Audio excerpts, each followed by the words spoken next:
मैं भारत को भारतीयता की मान्यता के आधार पर फिर से खड़ा करना चाहता हूं, उस काम में लगा हूं।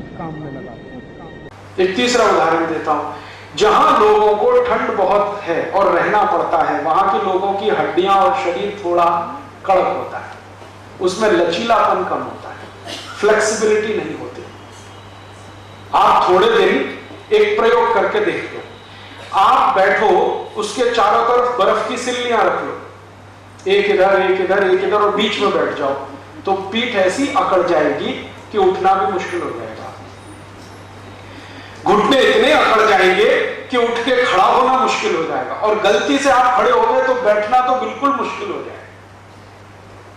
अब जरा सोचो कि 4 बर्फ की सिल्ली जो मुश्किल से 0 डिग्री सेंटीग्रेड की है, हम 10 मिनट अपने चारों तरफ रख ले तो शरीर अकड़ जाता है।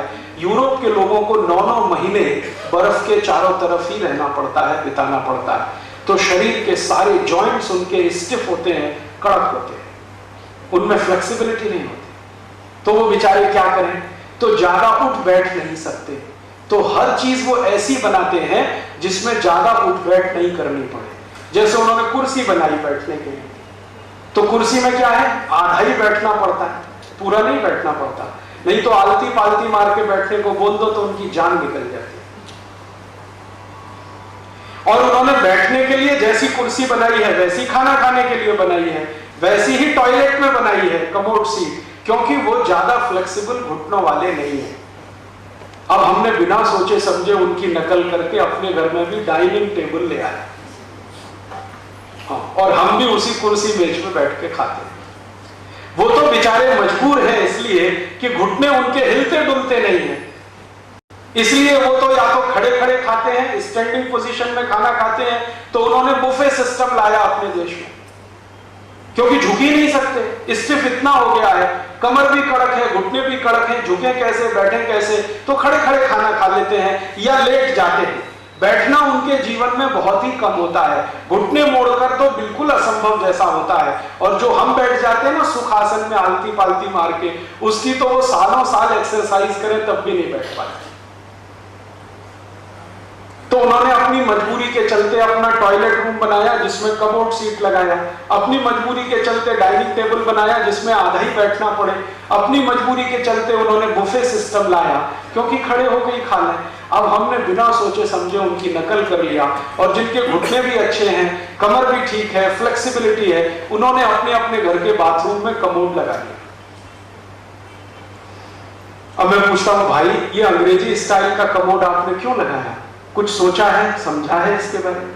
क्योंकि वो तो बेचारे इसलिए लगाते हैं कि झुक नहीं सकते, बैठ नहीं सकते। और एक समस्या और है कि जो लोग रोज पाव रोटी खाएंगे सड़े हुए मैदे की, उनका पेट कैसा होने वाला है जरा सोचो। कब्जियत है, बहुत कॉन्स्टिपेशन है, पेट साफ ही नहीं होगा। जब पेट साफ नहीं होगा तो 2-2 घंटे तक बैठना पड़ेगा कि नहीं बैठना पड़ेगा उस टॉयलेट पॉट पे? तो 2 घंटे बैठेंगे कैसे अगर हिंदुस्तानी तरीके से बैठने लगे? क्योंकि हिंदुस्तानी तरीके के टॉयलेट पॉट पे 5 मिनट आप बैठ सकते हैं, यूरोप में तो 2-2 घंटे बैठना पड़ता है। मैंने यूरोप के कई देशों का प्रवास किया है, वहां जब मैं लोगों को देखता हूं सवेरे सवेरे जब टॉयलेट रूम में जाते हैं 2-2 घंटे तक बाहर ही नहीं आते, बैठे ही रहते हैं। फिर उनको पूछो भाई क्यों नहीं आते, तो कहते हैं न्यूज़पेपर पढ़ते रहते हैं। क्यों पढ़ते हो न्यूज़पेपर? टट्टी साफ नहीं होती, संडास नहीं होती, पेट साफ नहीं होता, इंतजार करना पड़ता है, जोर लगाना पड़ता है, कभी कभी गाना भी गाते रहते हैं, मेरे सपनों की रानी कभी आई, वो आती नहीं है। ये उनकी सबसे बड़ी समस्या है। और भारत में क्या है? भारत का खान पीन ऐसा है और सूर्य के प्रकाश से पाचन का तंत्र ऐसा है कि टॉयलेट रूम में 5 मिनट से ज्यादा बैठने की जरूरत नहीं है।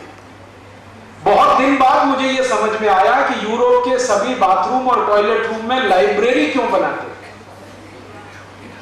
उनके यहां जो लाइब्रेरी होती है ना, वो ड्राइंग रूम में नहीं होती, बेडरूम में नहीं होती, टॉयलेट रूम में होती है, क्योंकि वहीं बैठना है 2-2 घंटे, तो कुछ टाइम तो पास करना ही पड़ेगा। दोस्तों, सबसे पहले तो चैनल सब्सक्राइब करें, फिर लाइक, कमेंट और शेयर करें, और हाँ, हमारा एंड्रॉयड ऐप डाउनलोड करना ना भूलें।